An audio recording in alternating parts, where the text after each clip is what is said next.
Portal Clinic. Hablemos de salud. Portal Clinic es un proyecto elaborado junto con la Fundación BBVA.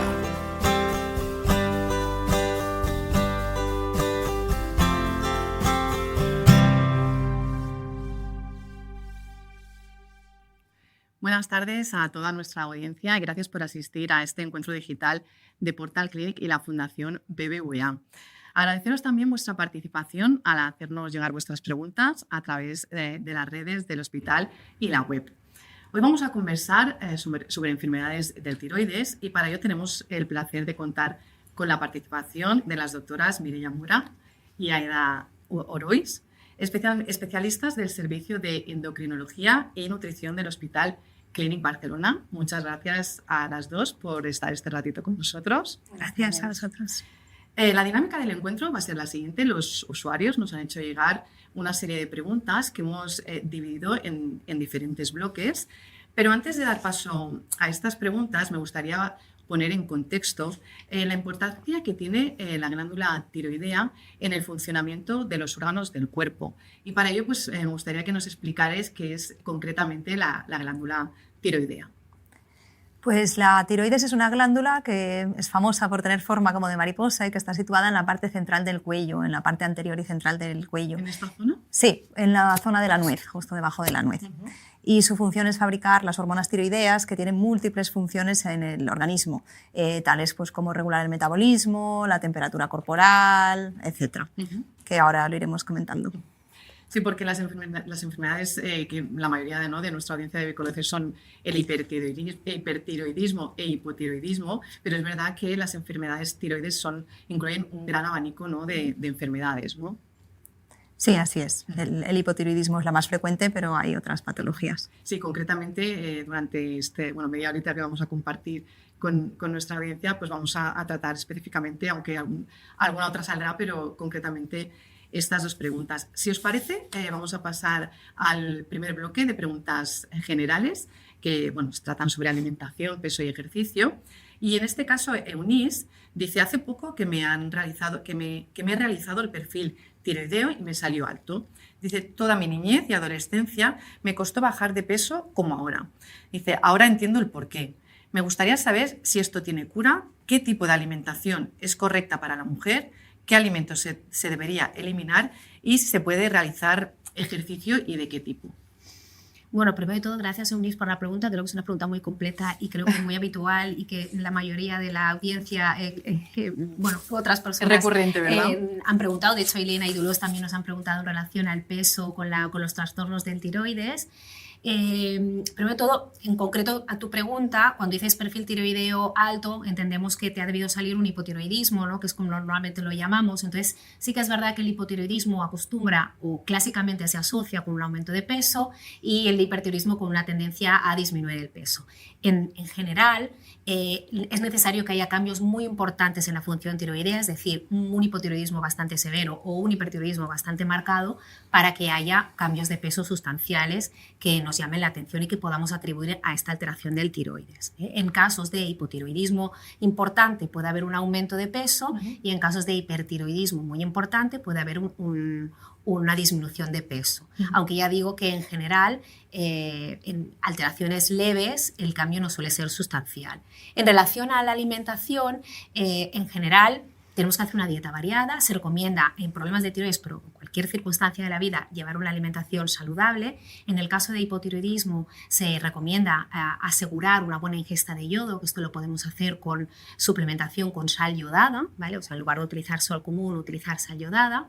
Y después también los productos lácteos están enriquecidos, en general los productos lácteos de vaca están enriquecidos con yodo, lo cual favorece un aporte adecuado de yodo y que es recomendable especialmente en contexto de hipotiroidismo o para prevenir el hipotiroidismo. no hay que específicamente eliminar ningún alimento, salvo si tienes un hipertiroidismo, quizá en algún contexto en concreto el endocrinólogo dirá de restringir o de evitar productos que tengan una cantidad excesiva de yodo, ¿no? En cuanto al ejercicio, se recomienda que hagas un ejercicio, no hay ninguna contraindicación, excepto si tienes un hipertiroidismo importante con una alteración importante de la función tiroidea, te pueden en ese momento transitorio en el que estás en un momento agudo controlar y vigilar qué tipo de ejercicio haces. Pero si la situación y la función tiroidea está controlada, puedes hacer ejercicio y de hecho se recomienda para ayudar a tener un estilo de vida saludable. María dice, he aumentado mucho de peso últimamente, dice, y aunque tengo premenopausia, querría saber si puede ser que tenga algún problema en el tiroides, ya que no pierdo peso ni haciendo deporte ni comiendo menos. El periodo de la perimenopausia acostumbra a ser un periodo que también se asocia en sí mismo a un aumento de peso.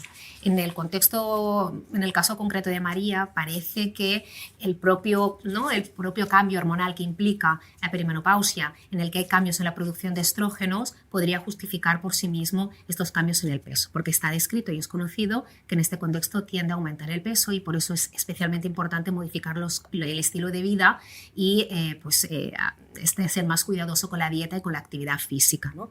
En principio, como tal, no deberíamos pensar de que tenga que haber algún problema de tiroides, pero el médico de atención primaria pues puede considerar, si considera que hay alguna clínica adicional que haga pensar que puede haber alguna alteración de la función tiroidea, solicitar hormonas tiroideas en la analítica de control.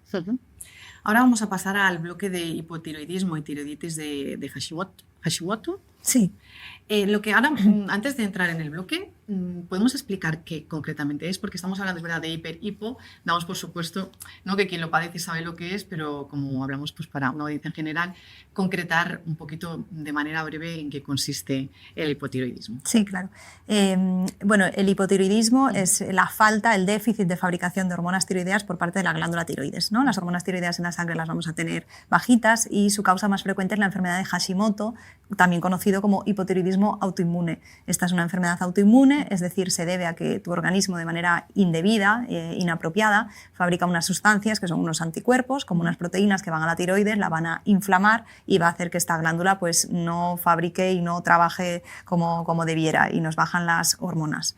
Es la causa más frecuente de hipotiroidismo, hasta el 95% de los hipotiroidismos son por enfermedad de Hashimoto. Ahora pasamos a contestar las preguntas que nos han hecho. Ana dice, ¿qué es la enfermedad de Hashimoto? Dice, ¿cómo afecta a largo plazo y en el embarazo? Bueno, a largo plazo no tiene ninguna afectación más allá de que, debido a la escasez de fabricación de hormona tiroidea, pues los pacientes pueden necesitar suplementos de hormona tiroidea, que consiste pues, en un comprimido de levotiroxina cada día, que se ha de tomar pues, en ayunas, idealmente media horita antes de desayunar. Y es una sustitución que habitualmente pues es para toda la vida. Pero más allá de esto no tiene otras complicaciones y en cuanto al embarazo o la fertilidad, tampoco tiene inconvenientes. Estas personas pueden ser madres o padres, pero sí que es cierto que se recomienda pues, hacer un control más estricto del analítico, mirando las hormonas tiroideas antes de quedarse embarazada para ver que está todo en orden antes de llevar a cabo tener la gestación. Y también durante el embarazo, en cada trimestre, pues los ginecólogos evalúan el perfil tiroideo y comprueban que está todo bien, por si hay que ir haciendo pequeños ajustes de su dosis de tratamiento habitual. Hablando de embarazo, ¿no?, que es una de las preguntas que hacen, ¿no?, cuando uno quiere ser padre o madre, tiene las dudas, ¿no?, si tú tienes una enfermedad autoinmune o un tipo de enfermedad, o en este caso de tiroides, ¿son hereditarias estas enfermedades?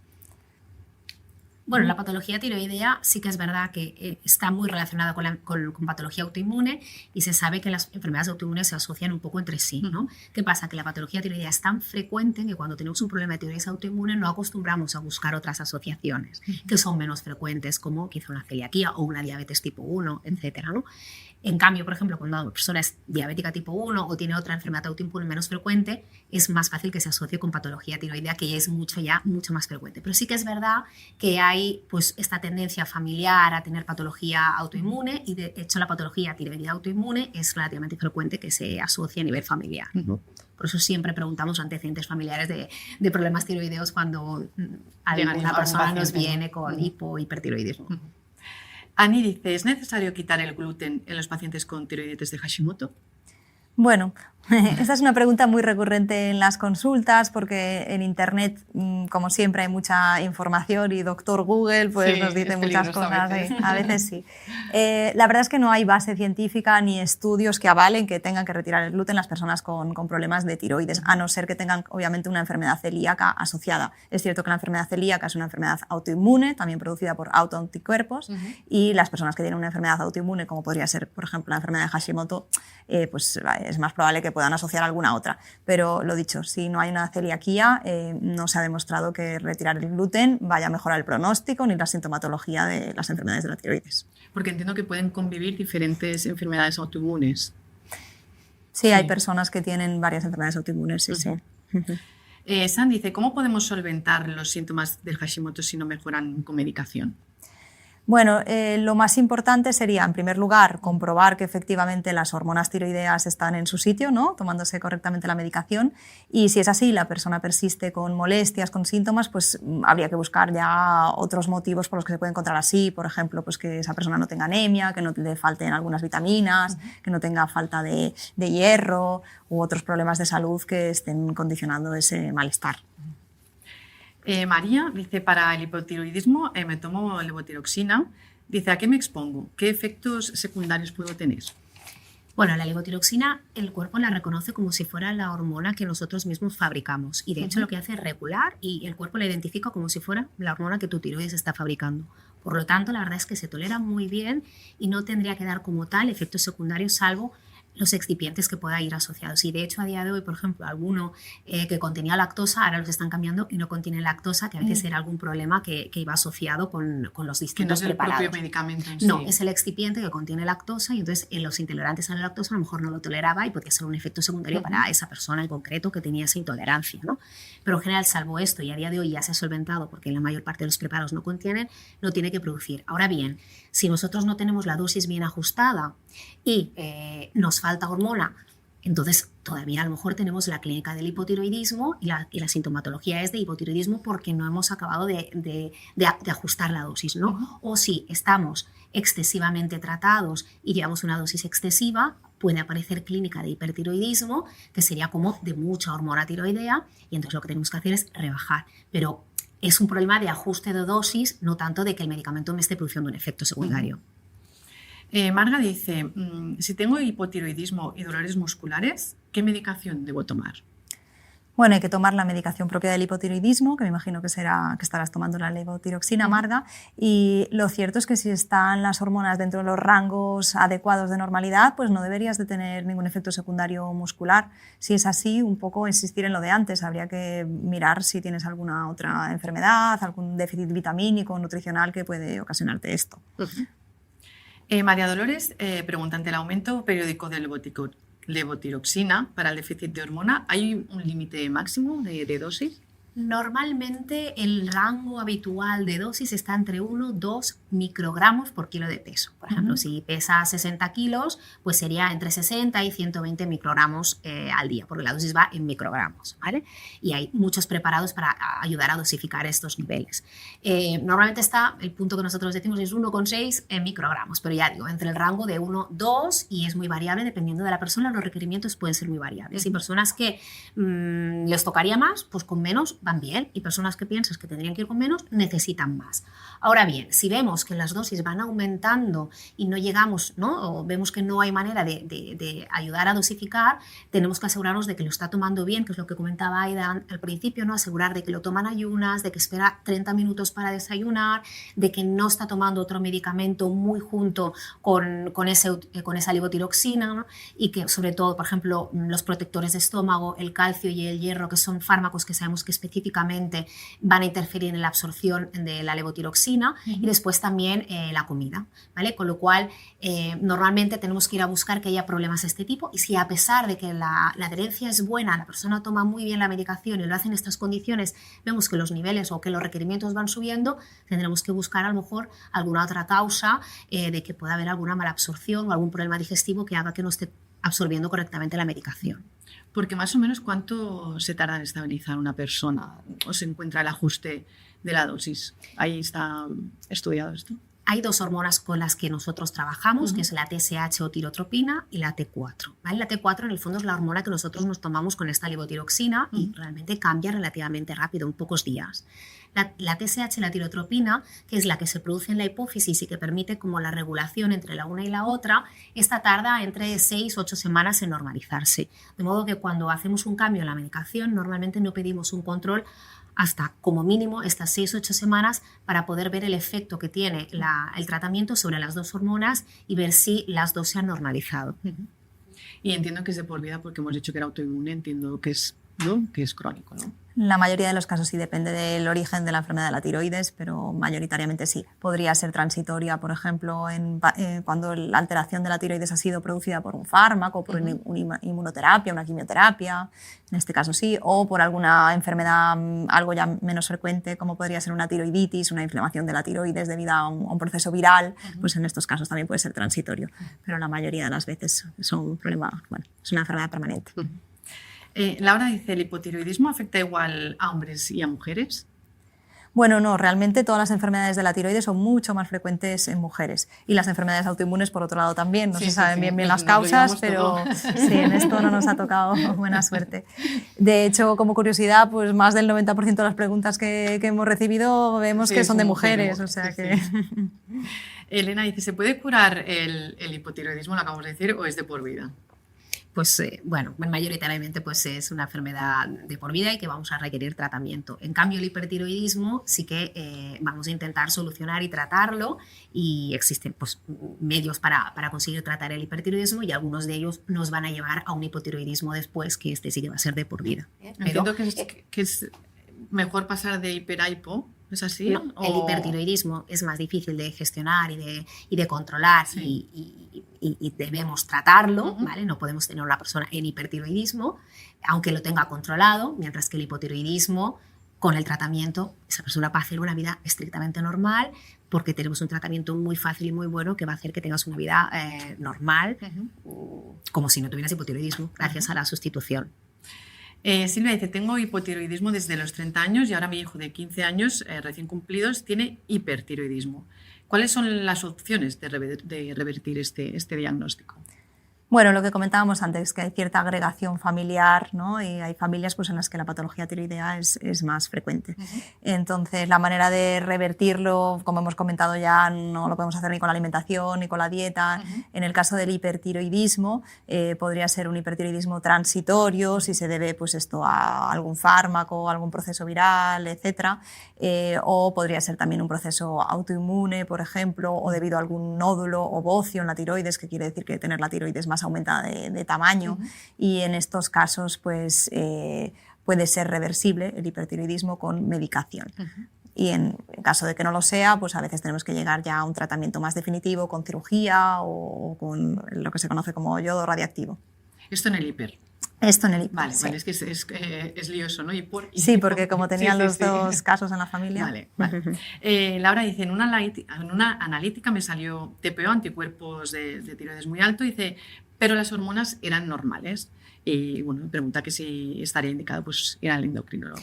Esta es una pregunta, la pregunta de Laura es una pregunta bastante frecuente, porque es una analítica que sale muy alterada y es muy llamativa, ¿no? Porque a veces las personas lo tienen con valores muy altos. En el fondo, sí que es verdad que tenerlos mucho más altos, y lo que nos está diciendo es lo que comentaba Aida al principio, ¿no? Que estos anticuerpos, ¿no? Son anticuerpos que están actuando sobre el tiroides, lo están inflamando y puede ser que lo acaben destruyendo y que acaben condicionando a la larga un hipotiroidismo. Pero en ese momento no tenemos, o sea, Laura en este momento no tiene un hipotiroidismo, lo que tiene son unos anticuerpos que la pueden predisponer a la larga a hacer el hipotiroidismo. Así que ahora mismo no tienes que hacer ningún tratamiento, ¿no? No tiene que hacer ningún tratamiento.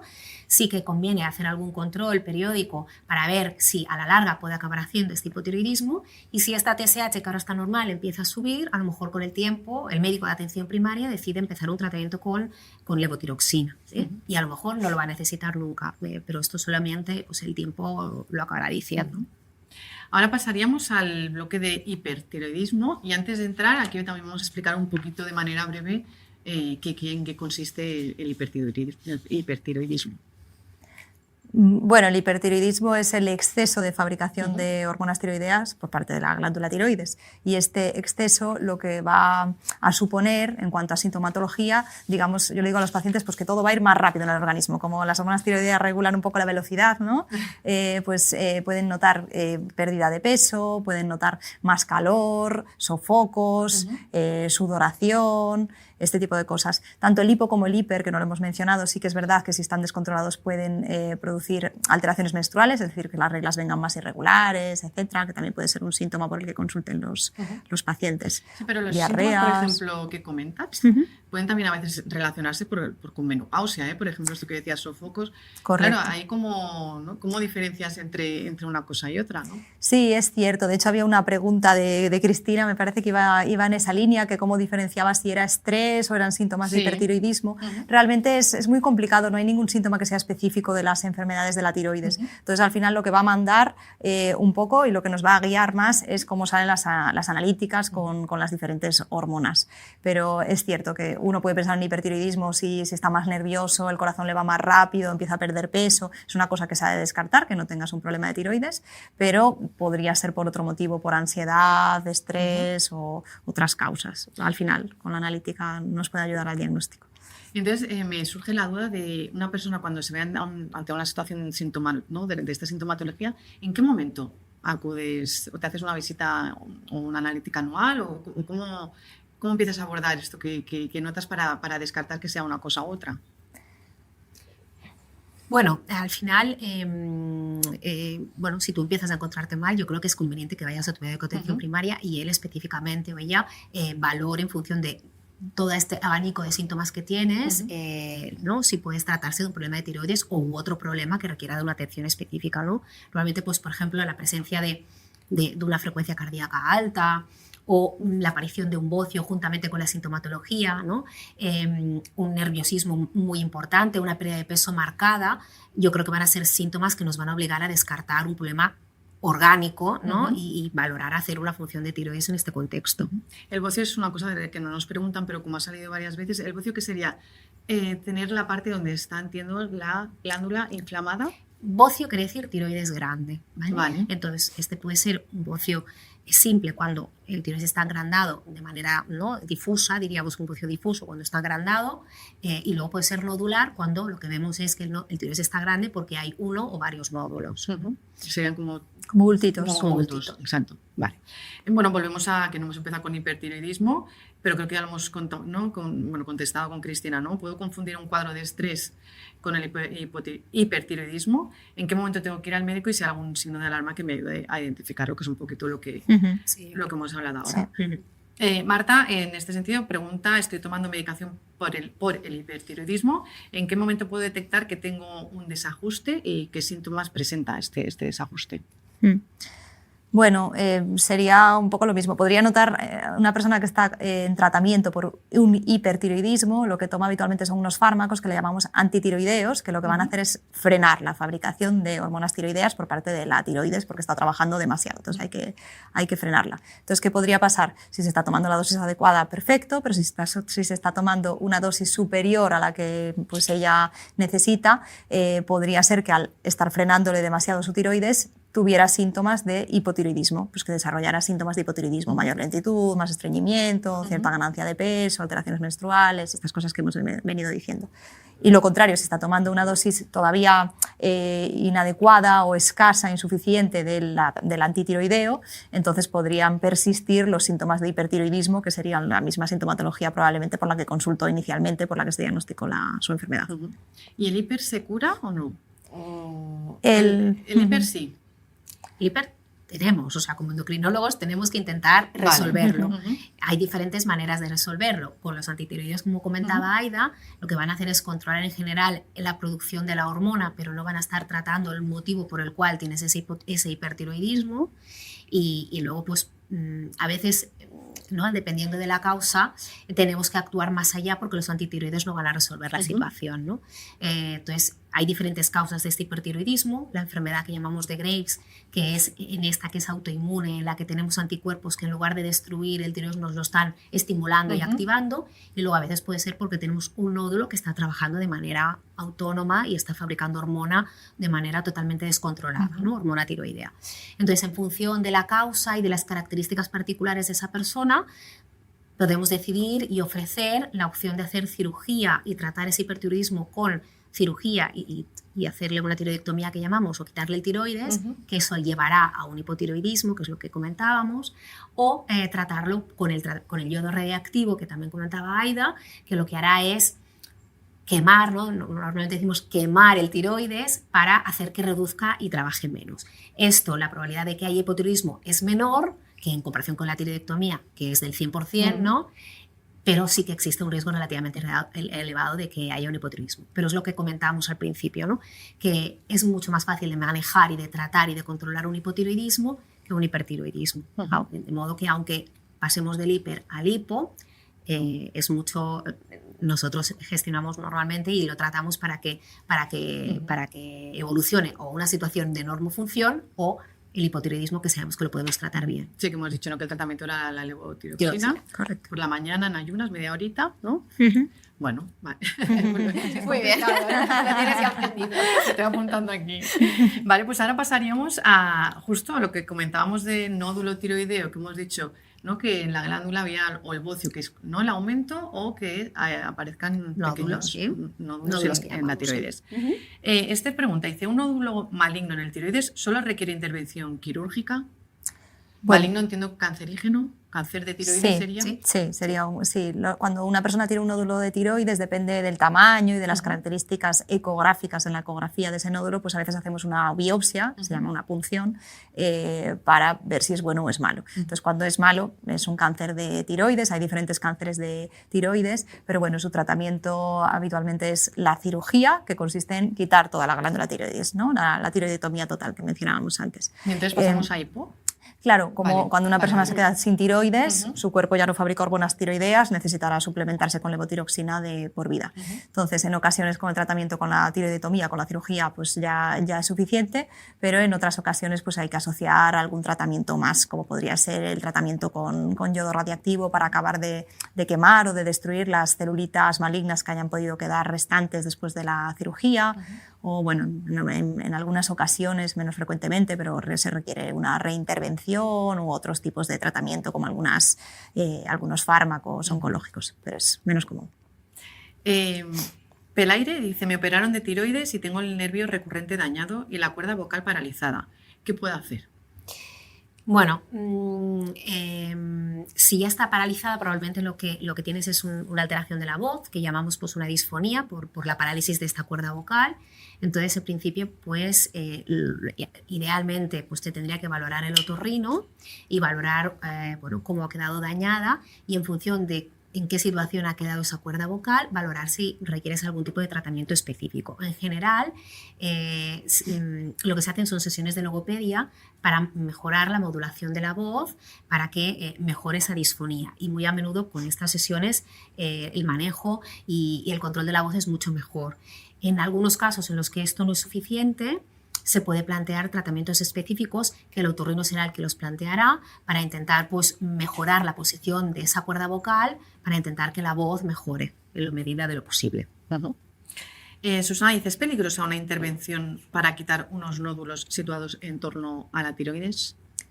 Bueno, no es que sea peligrosa, lo que pasa es que yo siempre le explico a los pacientes que en el fondo es una cirugía general, ¿no? Porque te tienen que anestesiar por la ubicación de la tiroides en sí, no está en el dedo, es en el cuello, entonces uno tiene que estar dormido. Aparte, ¿no? que da como respeto, ¿no? Claro, forma. Y por el cuello pasan muchas estructuras, ¿no? En nuestra anatomía pues tenemos los tubos para respirar, para tragar, el esófago, la tráquea, etc. Entonces, habitualmente es una cirugía que no suele tener complicaciones, pero si las tiene, las más frecuentes sería pues, que se dañen las glándulas paratiroides, que son unas glándulas glándulas que tienen un nombre parecido, pero no tienen nada que ver con la tiroides, lo que pasa es que están detrás de la tiroides y lo que hacen es regular el calcio, la vitamina D, con lo cual hay personas que después de una operación de tiroides necesitan tomarse calcio y vitamina D, normalmente de manera transitoria durante un tiempo después de la intervención, pero a veces sí que es verdad que se quedan con este problema crónico que se llama hipoparatiroidismo. Y la otra complicación más reseñable, aunque también muy infrecuente, sería precisamente la que nos comentaba el paciente anterior, pues que haya una lesión de las cuerdas vocales, porque los nervios que regulan que controlan la voz, las cuerdas vocales, pasan muy cerquita a la tiroides. Entonces, al operarse de la tiroides, a veces se lesiona alguno y podría ser que se quede como con una afonía o como con fatiga de la voz después de estar un tiempo hablando, una vez que esté operado de la tiroides. Pero bueno, insisto que normalmente también es durante un periodo de tiempo y luego va mejorando, y si no se puede hacer logopedia, o los otorrinos también tienen técnicas para ayudar al paciente. Sí, que suelen ser secuelas transitorias, ¿no? Habitualmente sí. Habitualmente, en general. Cuanto más agresiva sea esa cirugía, Claro. más probabilidades hay de que aparezcan estas complicaciones y de que sean permanentes, ¿no? Que llamamos, si la cirugía es menos agresiva, pues entonces las probabilidades son más bajitas y que sea, en ese caso, transitorio. Entre mil mariposas pregunta, dice, ¿qué parámetros es necesario controlar en analíticas de sangre después de una tiroidectomía total por cáncer de tiroides?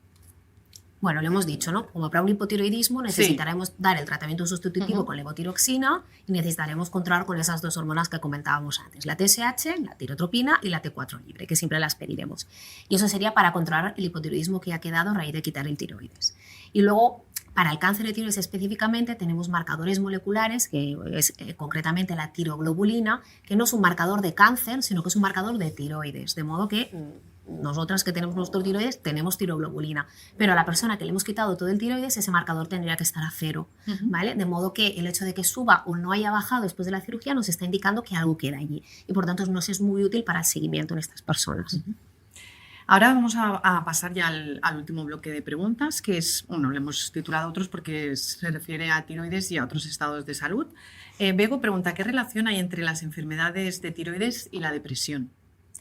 Bueno, las alteraciones importantes en las hormonas tiroideas, es cierto que entre otros síntomas que pueden dar serían también síntomas a nivel de psiquiatría, es decir, pues a lo mejor ansiedad en el caso del hipertiroidismo, nerviosismo, etcétera.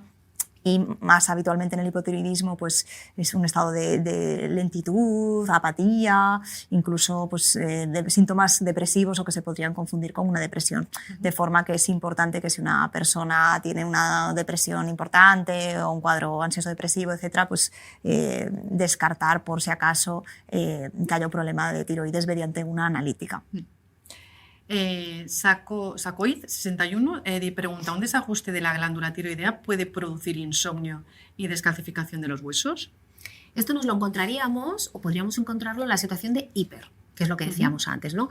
Este insomnio, esta inquietud, este nerviosismo, porque hay mucha hormona tiroidea que está circulando y nos está activando, ¿no? Porque es la hormona que nos da energía. Entonces, si tenemos mucha, nos activamos. Entonces, muchas veces las personas con hipertiroidismo consultan por este insomnio. Y entonces, el tema de la descalcificación también la podemos ver especialmente en hipertiroidismos prolongados o que no tratamos. Por eso decíamos que no podemos tener una persona con un hipertiroidismo, la tenemos que tratar porque puede producir alteraciones a nivel cardíaco, arritmias, puede producir problemas en los huesos. Entonces, nosotros esto lo encontraríamos en el hipertiroidismo y por eso es importante tratarlo. Y la última pregunta, Onis pregunta, ¿se pueden tener hijos? Sí. Antes ya lo hemos comentado, hacer un poco más de control, sobre todo las chicas que ya estén tomando levotiroxina y que planeen quedarse embarazadas, avisar a su médico de familia o a su endocrino para hacer un control antes de la gestación y asegurarlos de que llega con buenos niveles ya desde el primer trimestre. Más que nada porque hay que tener en cuenta que el feto, al principio de todo, las primeras semanas de gestación, su tiroides no funciona, depende de las hormonas tiroideas de la madre. Y si la madre no tiene tiroides o tiene un hipotiroidismo, por tanto su tiroides funciona mal, ya a duras penas está con los niveles suficientes para la mamá como para alimentar, entre comillas, a otra persona, ¿no? Es por eso que hay que ajustar la dosis y tener un control un poquito más estricto, idealmente planificarlo. Para terminar, ¿con qué mensaje os gustaría que se quedara la audiencia que está esta tarde con nosotros? Bueno, yo creo que lo hemos ido hablando, pero creo que decir que el hipo y la patología tiroidea es muy frecuente y de hecho mucho más frecuente en la mujer que en el hombre, pero es una patología que se puede tratar, se puede controlar y que podemos hacer una vida estrictamente normal, podemos comer de todo, hacer ejercicio, es recomendable en cualquier situación de la vida, pero también ante la patología tiroidea, y también como hemos ido cerrando, que podemos ser padres, madres, ¿no? Si tenemos un problema de tiroides, sencillamente tenemos que planificar ese embarazo en relación a nuestro problema de tiroides y asegurarnos de que hacemos o planificamos este embarazo en una situación que llamamos de eutiroidismo, ¿no? Que el tiroides está normal funcionando, ya sea porque estamos haciendo el tratamiento adecuado y que en principio pues, podemos hacer una vida normal, como todos. Aida, no sé si quieres comentar algo más. Sí, no, perfecto lo que ha dicho Mireia. Añadir solamente la importancia del cumplimiento terapéutico, que las personas pues cojan el hábito de tomar sus medicaciones de manera regular, siempre en las mismas condiciones, porque esto hará que también se encuentre mejor, que sus analíticas sean más estables, etc. Pues doctoras, muchas gracias a las dos por compartir este rato con nosotros y con la audiencia y ayudarnos a entender un poquito más la importancia, ¿no?, que tiene esta tiroide para el cuerpo y a diferenciar entre hipo y hiper, ¿no?, que suele ser un poco complejo, ¿no?, diferenciar entre una cosa y otra. Muchas gracias a las dos. Bien, gracias a vosotros. Y también agradecer a nuestra audiencia haber compartido esta tarde con nosotros y así como haber participado con vuestras preguntas. Emplazaros al próximo encuentro de Portal Clinic y la Fundación BVA y hasta entonces cuidaros y mucha salud. Para más información podéis consultar la web clinicbarcelona.org/Portal Clinic. Portal Clinic es un proyecto elaborado junto con la Fundación BBVA.